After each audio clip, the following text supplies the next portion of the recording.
John Kurtz, Kansas City Sports Network with us, 365 Sports, Kansas State hosting Arizona, non-conference game, top 20 game, and a game that will be rather interesting to see how that goes. John, thanks for your time with Paul and Craig and Smokey.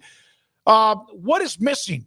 It's early. They've won, but what is missing from K-State, in your opinion, at least early on? Yeah, well, good to talk to you guys. Appreciate you having me on. I expected the defense to be ahead of the offense at the beginning of the year just because, as much hype as Avery Johnson has generated, it is a new starting quarterback. He's just a sophomore. When he started the opener against UT Martin, it was his second career start at quarterback.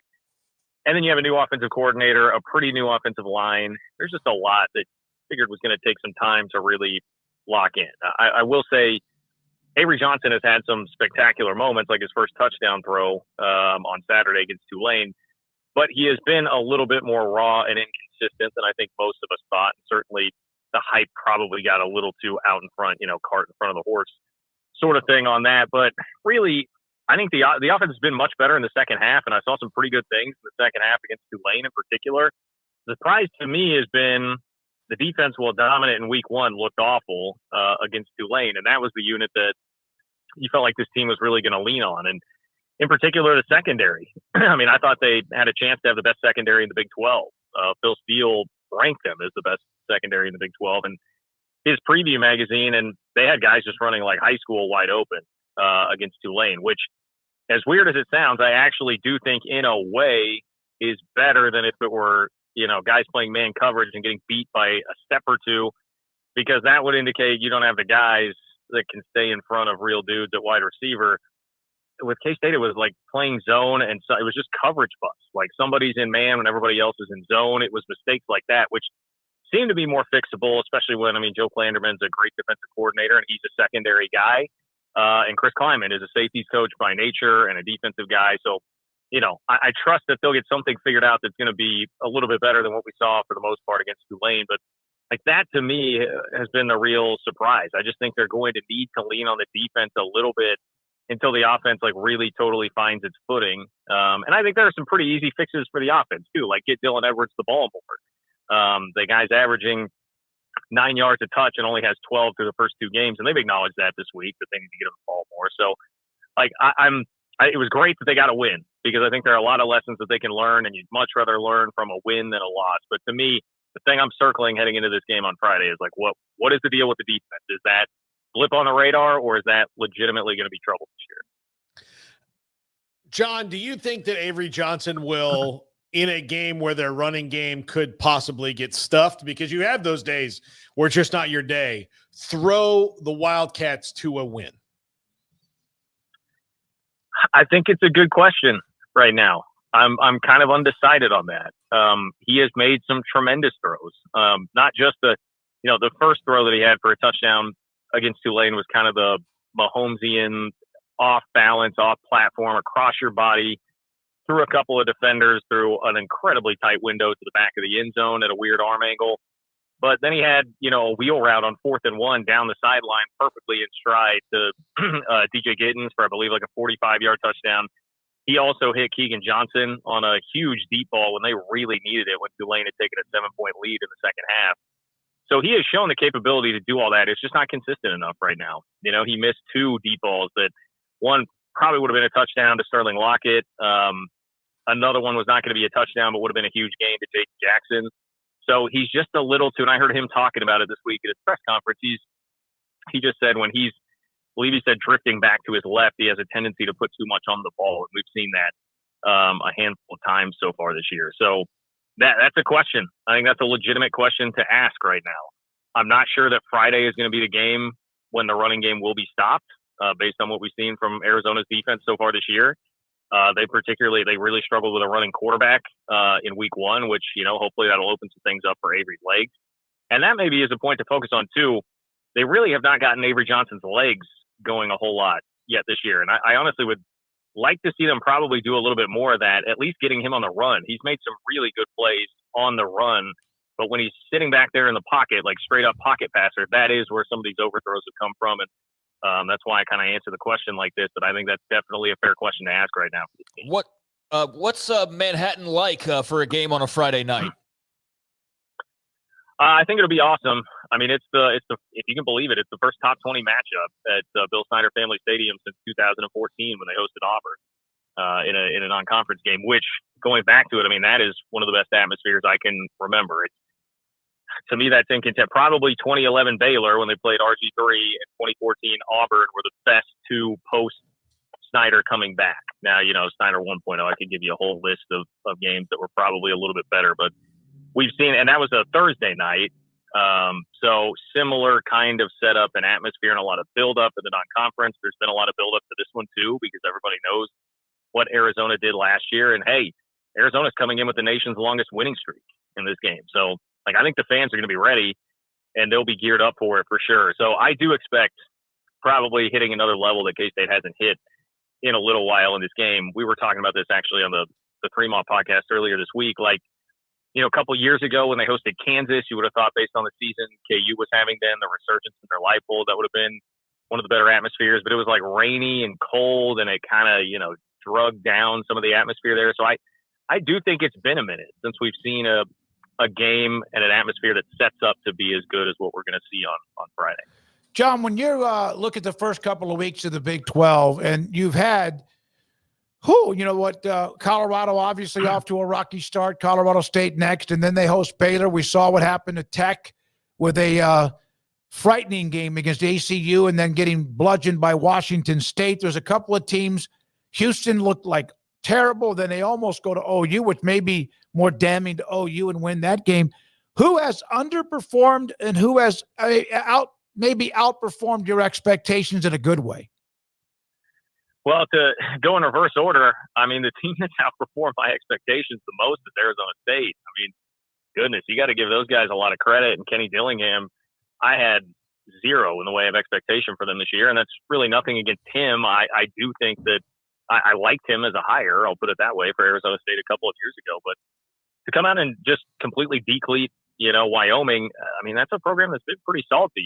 Obviously, you can ask Texas Tech about that, what happened last year. So that was an impressive result. And then I know the final score doesn't look that impressive against Mississippi State, but they had an SEC team down 30-3 in the game on Saturday. So, Cam Scadaboo and company, that's a good team that I think Kenny Dillingham has out there, or at least a solid team, a team that can probably compete for a bowl bid. So, right, all this is relative to expectation, but I felt like, especially based on the schedule that ASU had this year, that was probably going to be a 3-9 sort of team.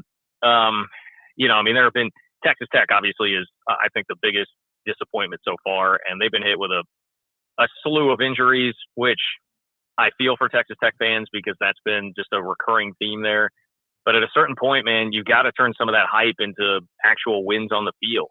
I know Tech fans are probably tired of me telling this story, but there was a Tech fan friend of mine who gave me a little bit of grief in the offseason when I went on a podcast and said, hey, here's 8 teams I think could legitimately win the Big 12, and I didn't list Tech. And I just said, hey, man, they haven't won 9 games since Mike Leach was there. I need to see it. I love Joey McGuire's personality. Truly do. I had a great chat with him at Big 12 Media Day. Love the personality. I can see why he's a great recruiter. They're recruiting well, but it's just not translating yet on the field right now. So they're going to have to do something. Also, I got bought in on the West Virginia hype toward the end of the offseason. They had kind of turned me around on that. And that game against Penn State was incredibly disappointing, just to never be in it. I don't think the season is totally written off for the Mountaineers by any stretch of the imagination. I think it'll be really interesting to see how both they and Kansas bounce back, because I view them in sort of a similar vein, right? Obviously, those teams have been disappointing to start the year, but I think they still have quite a bit of upward mobility based on the rosters that they have, particularly Kansas. I just think there's so much talent on that offense, especially. They should get better, as long as maybe with Kansas they have some self-awareness from their offensive coordinator in Jeff Grimes. We'll see. But that's kind of I just feel like right now the league feels very wide open. Utah's got a Cam Rising injury already, and we see how vastly different that team is when he's not in the game. K-State has not looked sharp. Oklahoma State gets outgained. They give up 600 plus yards. They didn't even hit 400 yards themselves last week. Pretty lucky to get out of there alive. So, your top three favorites, if you want to lump Arizona into that group too, I mean, they have not been overly impressive either the first 2 weeks of the season. So you're looking at it like, man, I mean, the favorites all look definitely vulnerable. And here comes Iowa State, right, with a great win that they had. Not all that impressive in week one, but incredibly gutsy comeback that they had in week two to beat Iowa. So it just feels to me like a league that's really wide open. And even a team in the tier of like UCF, TCU, heck, BYU, that got the big win over SMU. I think it's open for a team out of that group to really jump up and challenge too. So I do think it's kind of setting up right now for what a lot of people really expected and marketed the league as, which is, you know, a league where you're going to have a ton of parity and probably a handful of teams that could legitimately win it. Who do you think is living on the razor's edge a little more between Oklahoma State and Kansas? Kansas, a team that didn't run the ball when they were running the ball well late. Jeff Grimes can pretty much fix that by calling more runs to Neal and Highshaw.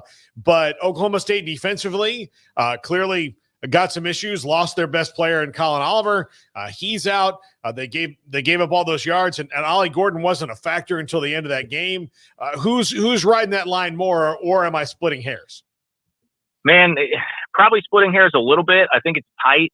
Like, I'd be inclined to say Oklahoma State is the one that will struggle a little bit more the rest of the year because of such a crucial injury, which, yeah, I mean, there have been a lot of pretty tough injuries across the league so far this year. So, I mean, you hate to see that for Colin Oliver, but it's like the defense has really been the problem.